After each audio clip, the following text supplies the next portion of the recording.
wanaagsan akhyaarteeda qiimaha qadarinta xishbada naga mudan oo meel kasta aad joogtaan halkan waa telefishinka madaxa bannaan ee Bulsha TV xaruntiisa magaalada Hargeysa daawadayaal ku soo dhawaada wararkii dalka gudihiisa iyo dibadiisa naga soo gaaray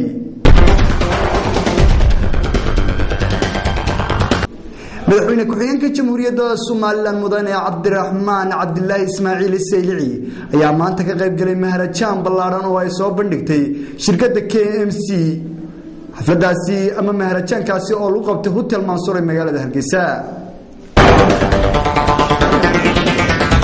diiwaanada golaha guurtida jamhuuriyadda Soomaaliland ayaa maanta dood adag ka yeeshay siyaasadda arrimaha gudaha Soomaaliland iyo siyaasadda arrimaha dibadda wasiirka wasaaradda diinta iyo waqaafta ee jamhuuriyadda Soomaaliland ayaa madaarka caalamiga Cigaal International Airport ee magaalada Hargeysa ku soo dhaweeyay wiil dhalinyaro ah oo xafidsan Quraanka Kariimka kuna dhashay wiilkaasi oo soo maray wadamo fara badan waxaana wiilkaasi xafidsan Quraanka Kariimka ee ku dhashay oo u dhashay wadanka Kenya isuduwaha wasaaradda duulistiya hawada ee gobolka Awdal ee magaalada Boorama ayaa walaac ka muujiyay xaaladda uu ku sugan yahay madaarka magaalada Boorama xildhibaano ka tirsan golaha wakiilada jamhuuriyadda Soomaaliland iyo odayaasha gobolka Awdal ayaa dareeno kala duwan ka bixiyay shirkii dhawaan ku soo gabagabay magaalada London ee laga hadlay arrimaha Soomaaliya ee madaxweynaha jamhuuriyadda Soomaaliland mudane Axmed Maxamed Maxamuud Siinaanye uu ka jeediyay khudbadda dadweynaha ku dhaqan magaalada Boorama ayaa iyaguna dareeno kala duwan ka bixiyay shirkii dhawaan lagu soo gabagabeeyay caasimadda dalka Ingiriiska ee London dowladda dastuurka dalka Soomaaliya ayaa magaalada Muqdisho ku soo dhaweeyay wafdi ku saabsan sameynta dastuurka dalka Soomaaliya hordhici doorashada dalka Senegal ayaa waxa la sheegayaa inuu ku guuleystay madaxweynaha dalka Senegal Abdallah Wade maalintii afraad xidhan airportka ugu weyn dalka Jarmalka waxaana hakad galay duulimaadadii kala duwan ee iskaga gooshiyay dalka Jarmalka iyo caalamkaba daawadayaal kuwaasi waa qaar ka mid ah wararkii dalka gudihiisa dibadiisa naga soo gaaray warkii oo fidsan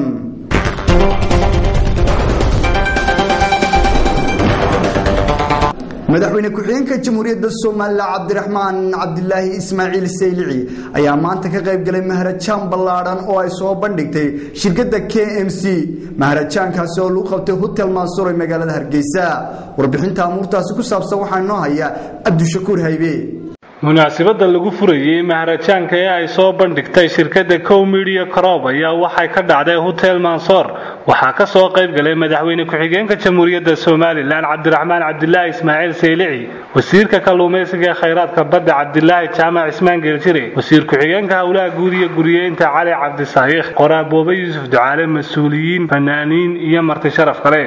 waxaa madashan lagu furay maharajaanku isugu jiray suugaan sawir gacmeed iyo filimaan ayaa waxaa ka hadlay madaxweyne ku-xigeenka Soomaaliland ahna kusimaa madaxweynaha mudane Cabdiraxmaan Cabdilaahi Ismaaciil Saylici wuxuu ku amaanay shirkadda Cow Media fikirkan cusub ee bulshada reer Soomaaliland soo bandhigtay waxaana hadaladiisii kamid ahaa waxa kale oo ka hadlay wasiirka kalluumaysiga iyo kheyraadka badda Soomaaliland mudane Cabdilaahi Jaamac Ismaan Geeljire iyo Qoraaboobe Yuusuf Ducaale waxay dhammaan u hambaliyeen shirkadda KMC iyo bandhigan maharajaanka ah ee ay soo bandhigtay iyo sidii bulshada ugu baahan tahay bandhiga noocan oo kala ah waxa isna ka hadlay madashan maamulka guud ee shirkadda Cow Media Cabdilaahi Axmed Cabdilaahi waxa uu tilmaamay in shirkadda Cow Media ay sameeyso barnaamijyo wacyigelin bulshada ah xagga nabadda waxa uu xusay inay bandhigan maanta ay ka qayb qaateen hay'ado badan oo ay ka mid yihiin xafiiska wasaaradda arrimaha dibadda ee barwaaqo sooranka Britain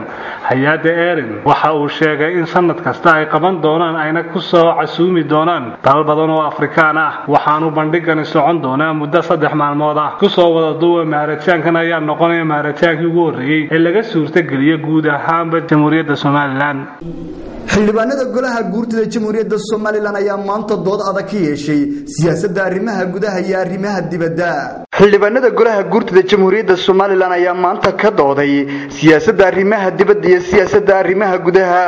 fadhigan maanta yeeshan xildhibaanada golaha guurtida oo uu shirgudoominayay gudoomiye ku-xigeenka wada golaha guurtida Soomaaliland Sheekh Axmed Sheekh Nuux Fure ayaa waxa ka soo xaadiray dhammaan xildhibaanada golaha guurtida xildhibaano aad u fara badan ayaa gudagalay ajandaha kalfadhigooda waxaanay ka doodeen siyaasadda arrimaha gudaha Soomaaliland iyagoo sheegay in haatan nabadgelyada guud ee Soomaaliland ay taam tahay walow ay sheegeen in xaaladda buuhood la ka jirta ay tahay mid nabadgelyada Soomaaliland wax u dhimaysa waxaana xukuumadda jamhuuriyadda Soomaaliland ugu baaqeen inay dardar geliso sidii ay u nabadeyn lahayd deegaanka buuhoodle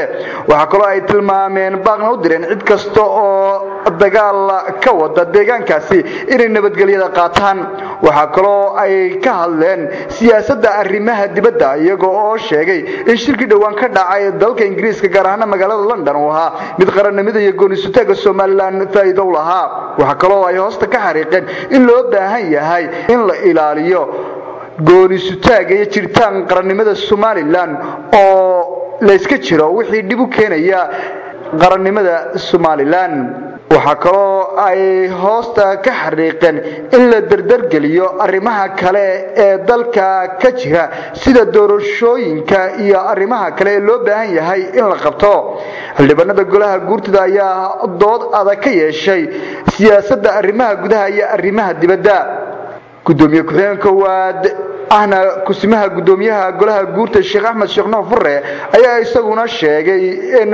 siyaasadda arrimaha gudaha iyo siyaasadda arrimaha dibadda ay ka doodeen xildhibaanada golaha guurtidu ay tahay ajandaha ka fadhigooda maanta wasiirka wasaaradda diinta iyo waqaafta ee jamhuuriyadda Soomaaliland ayaa maanta airportka caalamiga Cigaal International Airport magaalada Hargeysa ku soo dhaweeyay wiil dhalinyaro ah oo xafisan Quraanka Kariimka kuna dhashay waxaana uu soo maray wadamo badan oo caalamka warbixinaha muurtaasi ku saabsanna waxaynu hayo wariye Maxamed Jiciiro Axmed wasiirka diinta iyo waqaafta Soomaaliland Sheekh Khaliil Cabdullaahi Axmed ayaa maanta ku soo dhaweeyay garoonka diyaaradaha wiil dhalinyaro ah oo isaga ku dhashay isagoo xafisan Quraanka Kariimka wiilkan sheekha ayaa waxa si ballaaran u soo dhaweeyay culimada Soomaaliland qaar kamid ah sheekhan ayaa waxa uu sheegay in ujeedada socdaalkiisu tahay inuu Soomaaliland uu soo arko sheekhan ayaa sheegay inuu socdaal ku soo maray wadamo badan oo Afrika ah oo kuwaas oo sheegay in ujeedada socdaalkiisu ahayd in uu dacwada gaarsiin lahaa walaalihiisa muslimiinta ah isla markaana imika socdaal ku soo gaadhay Soomaaliland waxaanu sheegay in uu Soomaaliland u ducaynayo waxaanu Ilaahay uga rajeeyay in Soomaaliland aqoonsi ay ka hesho beesha caalamka waxaana uu sheegay inuu aad ugu faraxsan yahay socdaalka uu ku yimid Soomaaliland waxaanu aad ugu mahad celiyay dhammaan culimadii soo dhaweysay haddaba waxaa soo dhaweyntaasi ka hadlay inta uu ku sugnaa garoonka diyaaradaha Cigaal International Airport gaar ahaan qolka nasashada wasiirka diinta iyo waqaafta Soomaaliland waxaanu yiri alxamdulillah صلى الله وسلم وبارك على سيدنا محمد وعلى آله وصحبه أجمعين وبعد السلام عليكم ورحمة الله وبركاته وعليكم السلام ورحمة الله وبركاته شيخ شريف لبدادي وتنزانيا وواحد من علماء إلهي سبحانه وتعالى وكرامي سيدنا الكور هنا إلهي بانا يعني شغل سكالة وأوق لكن أنت الدرين كمدة الكور هيسوي واحد رشيني إن خير بدن ودلك إن بوقشة كوبن إنه قيمي مدة طوال مع الموضوع دلك أولن شوقية علماء يسار كيان madaxda dalka iyo qaranka loo beesar kayaan waxaan rajaynaynaa insha Allah taala Ilaahay karaamadiisa iyo khayrkiisa barkadiisa Ilaahay inuu siiyo inaguna waaltinimo iyo kalgacayl baan ku soo dhaweynaynaa waa dalkiisii labaad waa dalkiisii koobaad baan idhaahdo waa qof muslima oo karaamo leh oo runtii aad iyo aad caan u ah marka halkaas ayaan ku soo weynaynaa kelmadaha isaga aan soo dhaweyn doono walaalkii Ibrahim baana hadii loo turjumayo inoo sheegi doono insha Allah taala ta ugu horeysa horta Sheekh Shariif wuxuu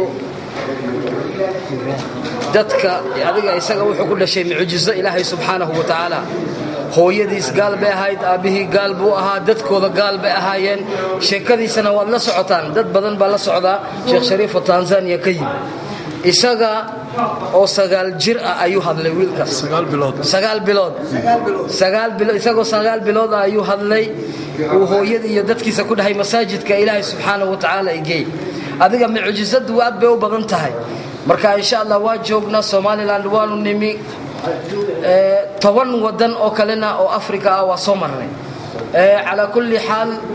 ومساجدنا كوعدنا إن شاء الله بإذن الله الكريم مساجدنا مركو كوعديو بيرت حريتنا إن شاء الله وحلا يسوي منيا خميس عصر كهالك صلى يسوي منيا إن شاء الله كوعدنا وأبقى على كل حال ما ركتي أن دعيسنينا بك إن شاء الله على قصة قيد. Kwanza kabisa tunapenda kumshukuru Mwenyezi Mungu Subhanahu wa Ta'ala aliyotujalia tukafika katika nchi ya Somaliland kwa amani na salama kabisa.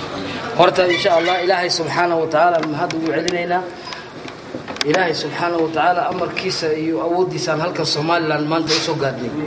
Safari yetu imekuwa ina malengo matatu. Annaka safarteena aan Somaliland u imanay waxa adiga ujeedadiisa waa saddex. Kwanza tuna ziara ya kuzunguka Afrika nzima ambayo inaitwa Sheikh Sharifu Dawa Tour to Africa. Horta waxaan hadda annaka Afrika dan wadan continent-ka Afrika ayaan hadda ku wareegaynaa adiga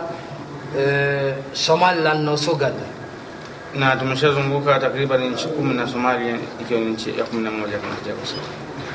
Hadda waxaan annaka 10 wadan oo Afrika ku yaala ayaan tagnay oo diintii Allah Subhanahu wa Ta'ala ka soo sheegnay oo adiga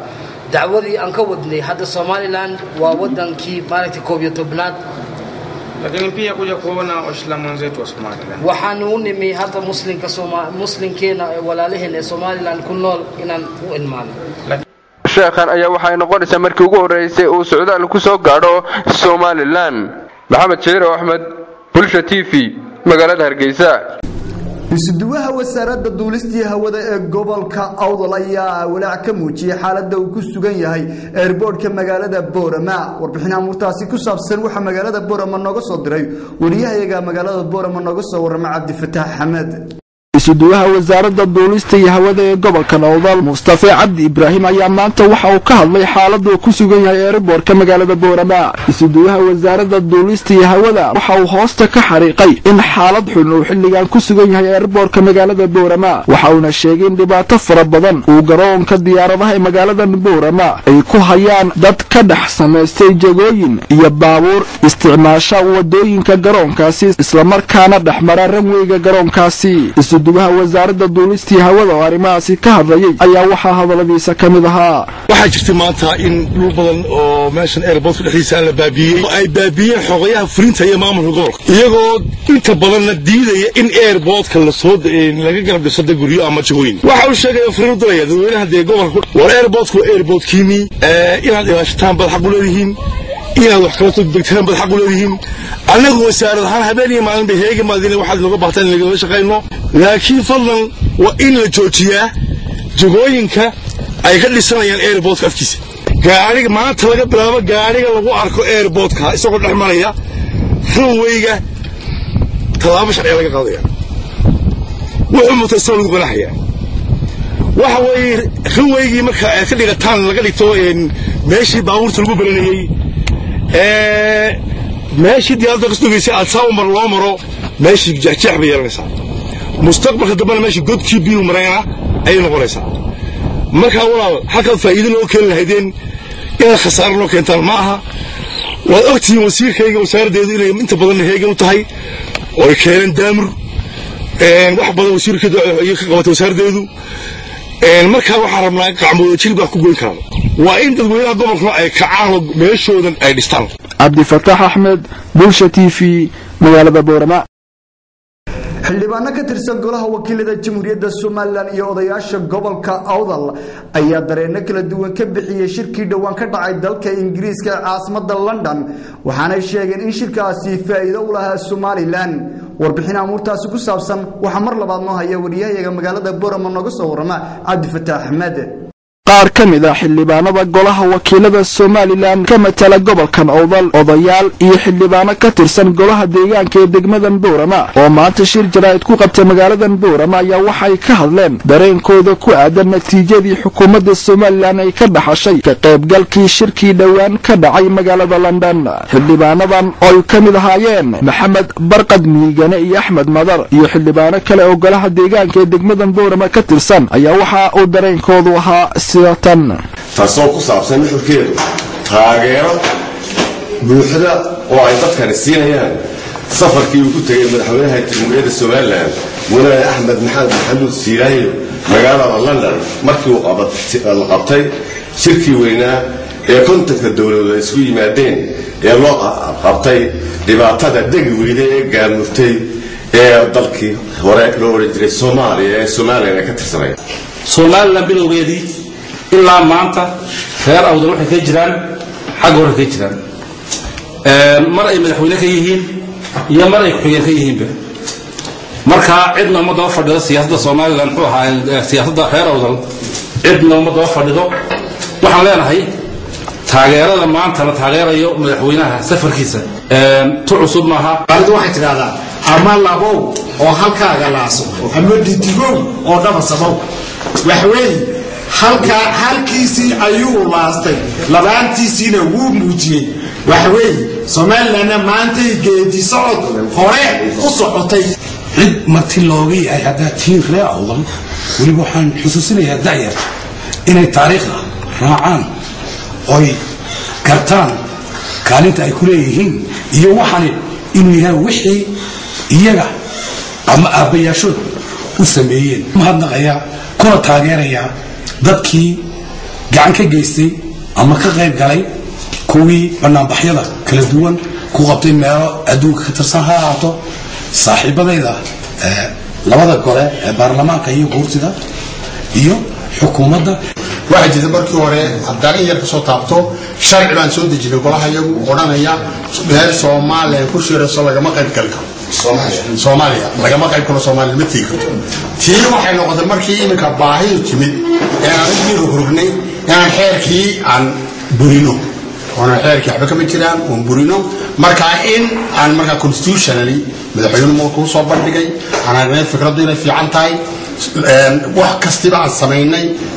constitution ee dimuqraadiga la sameeyay ee foodkii la sameeyay kuwii madaxweynaha kuwii deegaanka waxba arinta waxaan u abaabulnayka inaan tusbax noqoto dadka oo waa dhiirigelin Abdi Fattah Ahmed Bulsha TV magaalada Boorama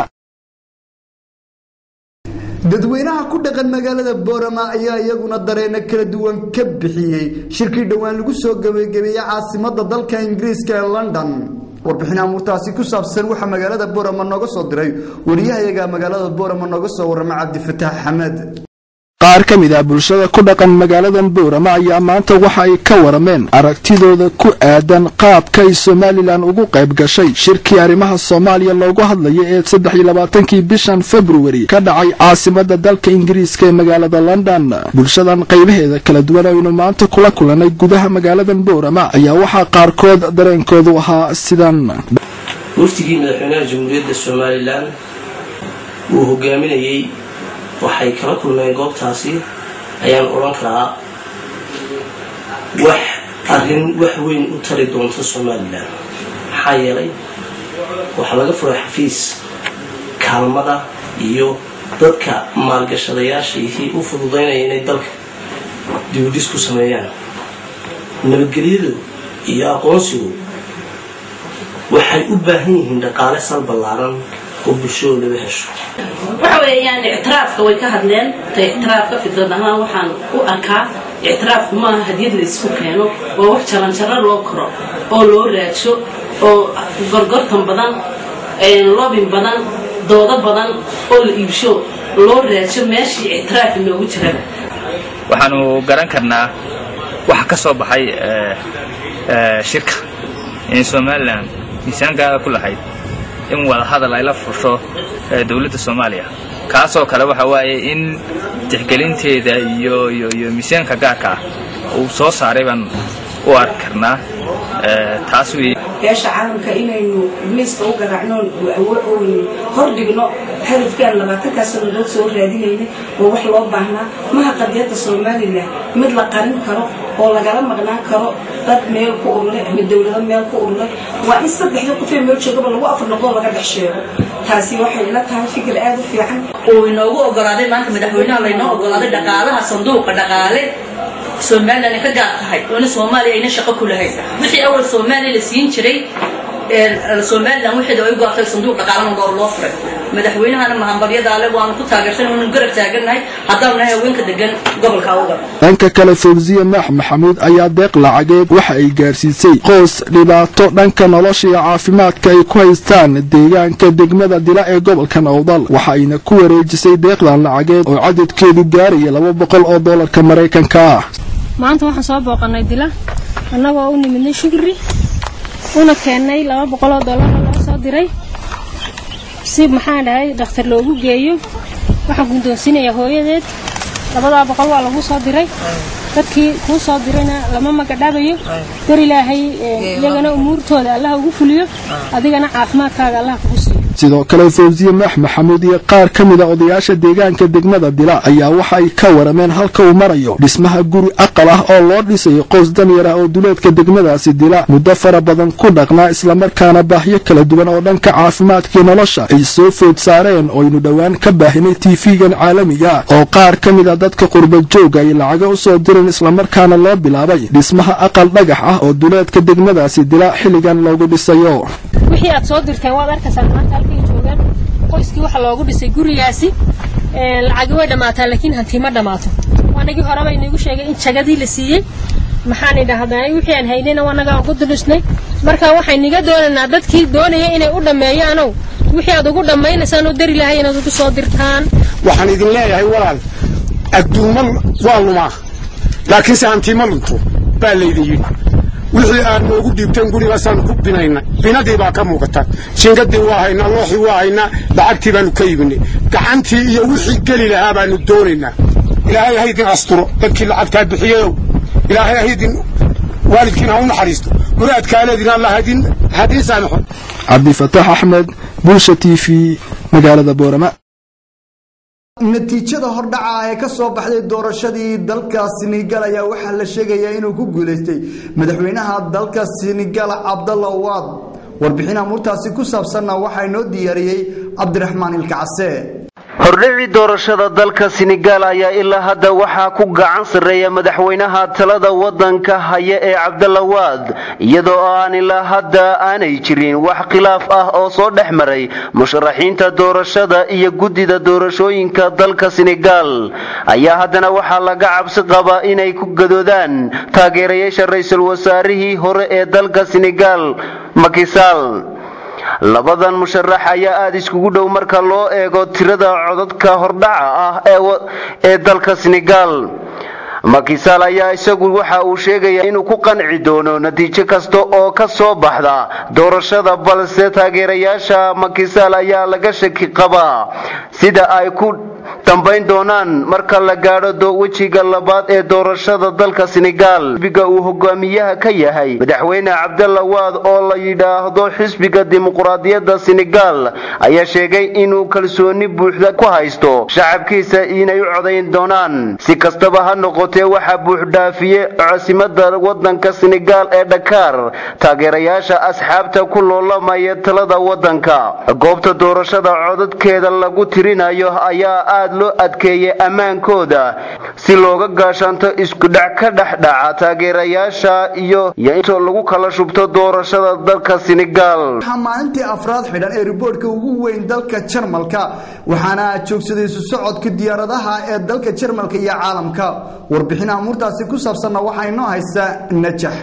waxaa maalintii afraad xidhmay madaarka ugu weyn dalka Jarmalka ee Frankfurt kaas oo sababay socodlaan dhinaca duulimaadyada muddo 4 cisho gudahood manaan qof musaafiriin ayaa ku xanin madaarka Frankfurt kuwaas u kala duuli jiray dacalada dunida gaar ahaan qaarada ugu daada weyn la Yurub dawladda dalka Jarmalka ayaa codsi u qortay shirkadaha ugu daada weyn la dalka Jarmalka ee Cathay Pacific in ay dawladda wax uga qabtaan duulimaadyada madaarka sida ugu dhaqsaha badan leh haddaba si ku meel gaar ah musaafiriintu uga duuli doonaan garoomada diyaaradaha ee Stuttgart iyo Hannover ee dalka Jarmalka dawadayaashada qiimaha qadarinta xishmada naga mudan oo intaas waxa naga dhan wararkii dalka gudihiisa iyo dibadiisa naga soo gaaray intaan wararkan oo kala ku kulmi doono dhinacayga waxaan ka tagayaa anigoo Cabdiraxmaan Cismaan Isbatoora iyo dhammaan baadii kale ee Bulsha TV ee qayb qaatay guud ahaan assalaamu calaykum wa rahmatullaahi wa barakaatuh